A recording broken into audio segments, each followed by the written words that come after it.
देख रहे हैं डार्क राजकुमार के साथ। तो चलिए बढ़ते हैं आज की कहानी की ओर।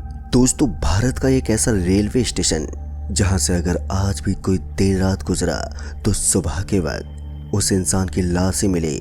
पर एक रात जब मैं उस रेलवे स्टेशन से गुजर रहा था तो मुझे उस स्टेशन के बारे में कुछ भी मालूम नहीं था। पर जब मेरा सामना उस भयानक साय से हुआ तो मैं उस स्टेशन के रग रग से वाकिफ हो गया। पर उस रात में मौत के मुंह से कैसे निकला ये तो बस मैं ही जानता हूँ। आखिर दोस्तों, कौन सा है भारत का ये रेलवे स्टेशन और क्या है मेरी पूरी खौफनाक घटना, तो आइए जानते इस कहानी को और भी विस्तार से। दोस्तों, मेरा नाम साहिल है और मैं हरदासपुर का रहने वाला हूँ और मैं हरदासपुर से काफ़ी दूर एक शहर की एक कंपनी में काम करता हूँ। दरअसल हुआ ये था कि जून का महीना चल रहा था, यानी कि गर्मियाँ अपनी चरम पर थी।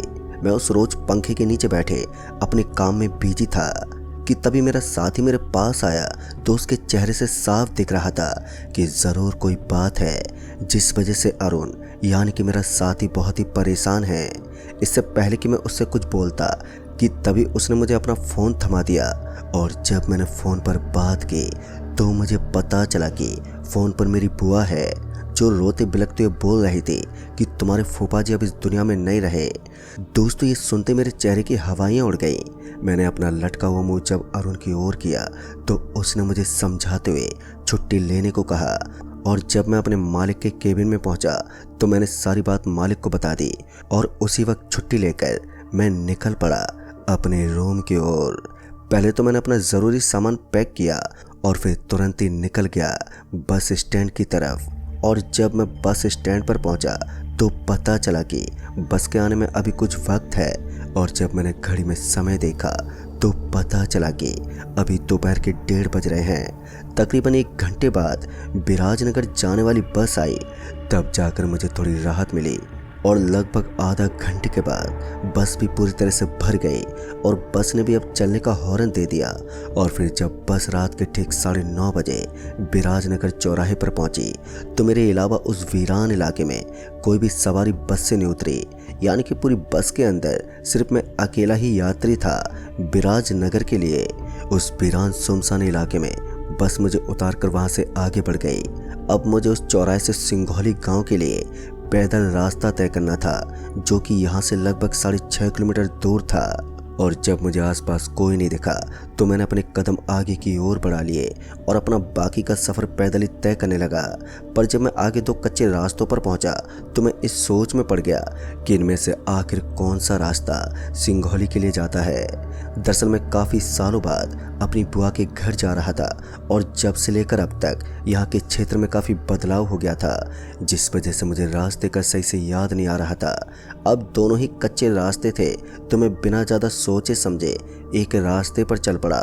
वहाँ पर कोई मौजूद भी नहीं था जिससे मैं रास्ते के बारे में पूछ लेता और ना ही तो कोई मोबाइल फ़ोन था। मैं बस अपने रास्ते आगे की तरफ बढ़ता चला जा रहा था। जब मैं कुछ दूर और पहुँचा तो मुझे सामने कुछ घर जैसे दिखाई दिए। मुझे लगा कि शायद गांव आ गया है। एक तो रात भी काफ़ी हो चुकी थी और ऊपर से अंधेरे पाग चल रहे थे जिस वजह से कुछ साफ साफ दिखाई नहीं दे रहा था। और फिर जब मैं उस जगह पर पहुंचा तो वहां पर मुझे कोई घर तो नहीं दिखा, पर जब मैंने सही से आसपास की जगह को निहारा तो पता चला कि वो कोई पुराना खंडर पड़ा एक रेलवे स्टेशन है, यानी कि मैं किसी गलत जगह पर आ गया था। मैं फ़ौरन ही वहाँ से निकलने लगा, पर जब मैंने वहाँ से अपने कदम आगे बढ़ाए कि तभी मुझे एक आवाज़ सुनाई दी और जब मैंने उस ओर देखा तो मुझे उस अंधेरी रात में सिवाय सन्नाटे के कोई भी दिखाई नहीं दिया। मैं हैरान था कि यहाँ तो कोई भी नहीं है, तो फिर ये आवाज़ किसने दी थी। जब मुझे कोई नहीं दिखा तो मुझे वहाँ पर थोड़ा थोड़ा डर महसूस होने लगा।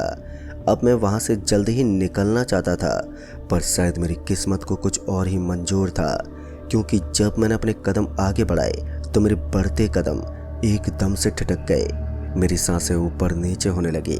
एक पल के लिए मैं ये भूल गया था कि मैं हूँ भी या नहीं। मैं बस एकटक उसे देखता ही रह गया। मेरी फटी आंखें कब बंद हो गई मुझे पता ही नहीं चला। फिर मेरी आंख एक तेज चीख के साथ खुली तो मैंने पाया कि 2 से 3 लोग एक लड़की को पकड़े हुए हैं। इससे पहले कि मैं उनकी नज़र में आता कि मैं झट से वहीं पर खड़ी एक टूटी छोटी सी दीवार के पीछे छिप गया और फिर वहां से उस लड़की के साथ हो रहे नज़ारे को देखने लगा। वो नज़ारा बहुत ही खौफनाक था। अगर मेरी जगह कोई और होता तो वो उसी वक्त अपना दम तोड़ देता। दरअसल वो जो आदमी थे उस लड़की के साथ रेप कर रहे थे। 2 लोगों ने उसे पकड़ रखा था और उनमें से एक बंदा अपने काम को अंजाम दे रहा था, जिस वजह से वो लड़की बेबस उन दरिंदों का तड़पते हुए शिकार बन रही थी। फिर कुछ ही देर में उस लड़की की वो चीखने चिल्लाने की आवाज़ भी बंद हो गई और एक एक करके उन तीनों ने अपना काम पूरा किया। और जब उनका ये काम पूरा हुआ तो उनमें से एक ने उस लड़की के छाती में छुरा भोंक दिया और जैसे वो छुरा उस लड़की के छाती में घुसा कि उस लड़की की एक जोरदार चीख निकल गई और फिर उसके बाद वो खामोश हो गई। पर उस लड़की की चीख मेरे कानों में गूंजने लगी थी। मैं ऊपर से नीचे तक पसीना पसीना हो चुका था। मैं घबरा गया था कि कहीं उन दरिंदों की नज़र मुझ पर न पड़ जाए। अगर उन्होंने देख लिया तो उस लड़की की तरह मैं भी मारा जाऊंगा। खैर अभी मैं ये सब खौफज़दा बातें अपने मन में सोच ही रहा था कि तभी उन तीनों ने उस लड़की को एक बोरे में भर दिया और वहीं पर पटरियों के बीच में उसे ठिकाने लगा दिया। पर मेरे पांव तले ज़मीन तो तब खिसक गई जब वो लोग उस लाश को ठिकाने लगाने के बाद मेरी ओर बढ़ने लगे। अब मुझे डर सताया जा रहा था कि कहीं इन लोगों ने मुझे देख लिया तो पता नहीं ये मेरे साथ क्या करेंगे। लिहाजन मैं चुपचाप वहीं पर सांस रोके नीचे पड़ गया, लेकिन उनके ज़मीन पर पड़ते कदम मेरी सांसों पर अपना दबाव डाल रहे थे। जैसे जैसे वो मेरे नज़दीक आ रहे थे तो वैसे वैसे मेरे शरीर में कपकपी छोड़ती जा रही थी। मैंने किसी तरह से अपने आप को संभाले रखा, पर मेरी जान में जान तब आई जब वो तीनों दरिंदे वहाँ से चले गए और फिर जब मुझे लगा कि वो जा चुके हैं तो मैं धीरे से उठा और शोर देखा जिधर उन लोगों ने उस लड़की की लाश को बोरी में रखा था। पर हैरानी वाली बात तो ये थी कि अब वो बोरी वहाँ पर मौजूद नहीं थी, जो वाकई में एक चौंका देने वाली बात थी। मेरी हिम्मत तो नहीं हो रही थी कि मैं उस ओर जाकर देख लूं, क्योंकि मैं पहले से ही काफ़ी डरा हुआ था। पर मैं जैसे ही वहाँ से उठा तो मुझे एक जोरदार ठोकर लगी और फिर जब मैंने उस चीज़ को देखा जिससे मुझे ठोकर लगी थी तो मैं दंग रह गया। मेरी बची कुछ सांसें भी अब टूटने को हो गई थी।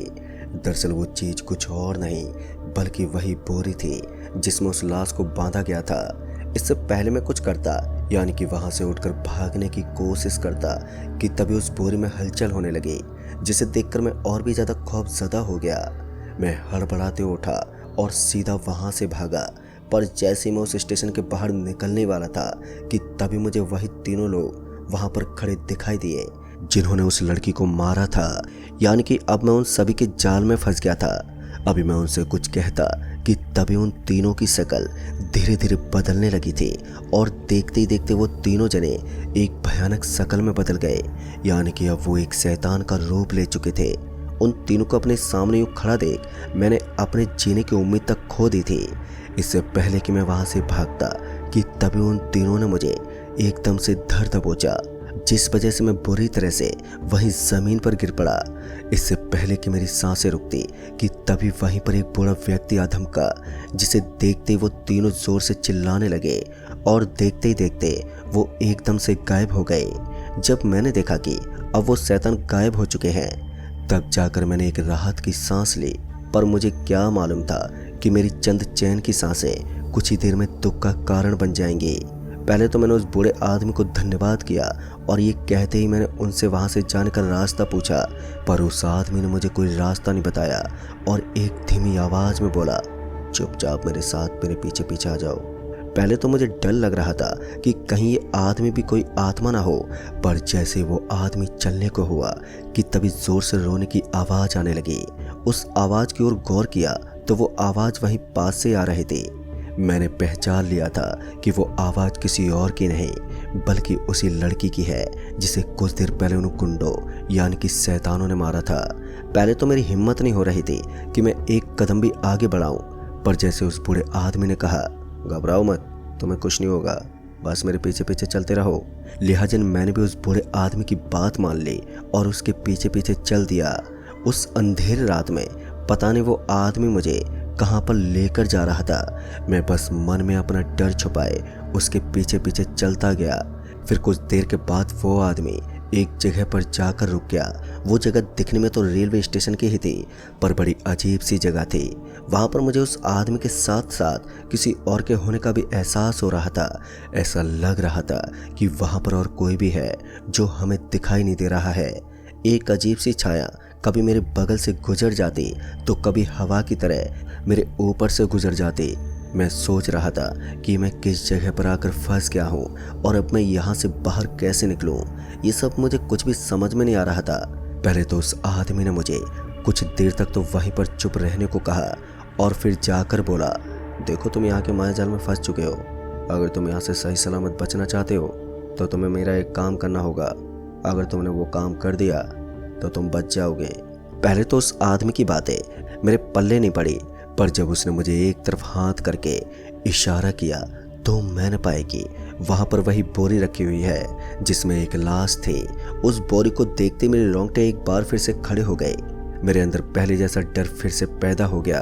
पता नहीं ये आदमी अब मुझसे क्या चाहता था कि तभी उस आदमी ने मुझसे कहा कि तुम्हें इस बोरी को स्टेशन के पीछे जो एक शमशान है उसमें जाकर इसे एक गड्ढे में गाड़ देना है, मगर जब तुम वहां से जाओ तो फिर पीछे मुड़कर मत देखना, क्योंकि हम हिंदुओं के रीति रिवाज के मुताबिक मुर्दे को कभी पीछे मुड़कर नहीं देखा करते। और हाँ, इस बोरी को ले जाते वक्त तुम्हें वही तीनों शैतान मिलेंगे और तुम्हें परेशान भी करेंगे, यहाँ तक कि वो तुम्हारी जान तक ले सकते हैं, मगर तुम्हें उनसे किसी तरह से बचते हुए इस काम को अंजाम देना होगा। तभी उस आदमी ने मुझे 3 काले नींबू दिए जिन पर लाल रंग का कुछ लगा हुआ था। देखने में वो शायद कुछ सिंदूर जैसा था, जिन्हें उस आदमी ने मुझे उस शैतानों के ऊपर एक एक करके फेंकने को कहा। दोस्तों, इससे पहले मैं उस लाश वाली बोरी को वहां से ले जाता कि तभी मैंने उस आदमी से कहा, पर इस बोरी में तो एक लड़की की लाश है और ये लड़की है कौन? तभी उस आदमी ने बताया कि इस बोरी में वो लाश किसी और की नहीं बल्कि मेरी बेटी की ही है। दोस्तों, जब मैंने उसके मुंह से ये सुना तो मेरे पैरों तले जमीन खिसक गई। तभी उसने आगे बताते हुए कहा कि मेरी बेटी का नाम सपना है और वो बहुत ही समझदार थी। एक दिन शाम के वक्त वो काम पर से घर लौट रही थी। हल्का अंधेरा छाया हुआ था, पर न जाने कब उन दरिंदों की नज़र मेरी बेटी पर पड़ गई और वो उसे जबरदस्ती उठाकर रास्ते से स्टेशन के अंदर ले आए। ये स्टेशन पहले से खंडर पड़ा था, तो यहाँ पर उसकी मदद करने वाला कोई नहीं था, जिस वजह से उन गुंडों ने उसके साथ हैवानियत की और फिर उसे मौत के घाट उतार डाला। जब रात के वक्त मैं सपना को ढूंढते हुए यहाँ तक पहुँचा तो मेरी नज़र इस बोरी पर पड़ी जिसमें से कराहने की आवाज़ आ रही थी। जब मैंने बोरी को खोलकर देखा तो मैं जीते जी मर गया और दिल के दौरे की वजह से मेरी भी मौत हो गई। पर मैंने किसी तरह उन दरिंदों को तो मार दिया है, लेकिन मैं अभी तक अपनी बेटी की आत्मा को शांत नहीं कर पाया। दोस्तों, उस आदमी की बात सुनकर मैं बहुत ही दुखी हुआ। एक बूढ़े बाप के लिए इससे बड़ा दुख और क्या होगा कि वो अपनी बेटी की आत्मा को मुक्ति भी नहीं दिला सका। लिहाजा मैंने उस बोरी को किसी तरह से अपने कंधे पर रखा और उस आदमी के बताई जगह पर पहुंचा। पर जैसे मैंने उस जगह पर उस बोरी को रखा कि तभी मेरे पीछे से किसी ने कंधे पर हाथ रख दिया और हाथ रखते में एकदम से सकपका गया। और जब मैंने पीछे देखा तो वही तीनों शैतान थे। पर अच्छी बात तो ये थी कि मुझे उन 3 नींबुओं वाली बात याद आ गई। मैंने तुरंत ही वो नींबू निकाले और उन तीनों शैतानों पर फेंक दिए। मेरे ऐसा करते ही वो बुरी तरह से चीखने चिल्लाने लगे और हवा में धुआं हो गए। फिर मैं तुरंत ही उठा और जल्दी से वहीं पर नरम मिट्टी वाली जगह पर एक लकड़ी से गड्ढा किया और उस बोरी को गड्ढे के अंदर दबा दिया। और फिर मैं तुरंत ही वहां से बिना पीछे मुड़े आगे की ओर चलता रहा। पर जब मैं शमशान के मेन द्वार से बाहर निकलने वाला था कि तभी मुझे एक जोरदार ठोकर लगी, जिस वजह से मेरा सर एक पत्थर से जा टकराया और वो चोट इतनी जोर से लगी थी कि मुझे चक्कर आ गए और मेरी आंखों में अंधेरा छा गया, जिस वजह से मैं वहीं पर बेहोश हो गया। और फिर जब मेरी आंख खुली तो मेरे पास 3-4 लोग खड़े थे जिन्होंने मुझे उठाकर वहीं मेरी बुआ के घर पहुंचाया। और जब मुझे लगा कि अब मैं अपनी बुआ के घर पर हूं, तब जाकर मुझे राहत की सांस मिली। तभी मैंने देखा कि मेरी बुआ फूफा जी की मौत से बहुत ही ज़्यादा दुखी थी, इसलिए मैंने उन्हें उस वक्त कोई भी बात बतानी ठीक नहीं समझी। पर किसी तरह उस रात में उस भूतिया स्टेशन से बचकर निकल आया, नहीं तो मैंने तो अपनी जिंदा रहने की उम्मीद तक छोड़ दी थी। पता नहीं भगवान का क्या आशीर्वाद था कि मैं वहां से बचकर आ गया। तो दोस्तों, इस कहानी में बस इतना ही। कहानी आपको पसंद आई हो तो वीडियो को लाइक शेयर ज़रूर कर दें और साथ ही हमें नीचे कमेंट बॉक्स में ज़रूर बताएं। तो मैं जल्दी मिलूँगा ऐसी एक और नई कहानी के साथ। तब तक के लिए बाय एंड टेक केयर।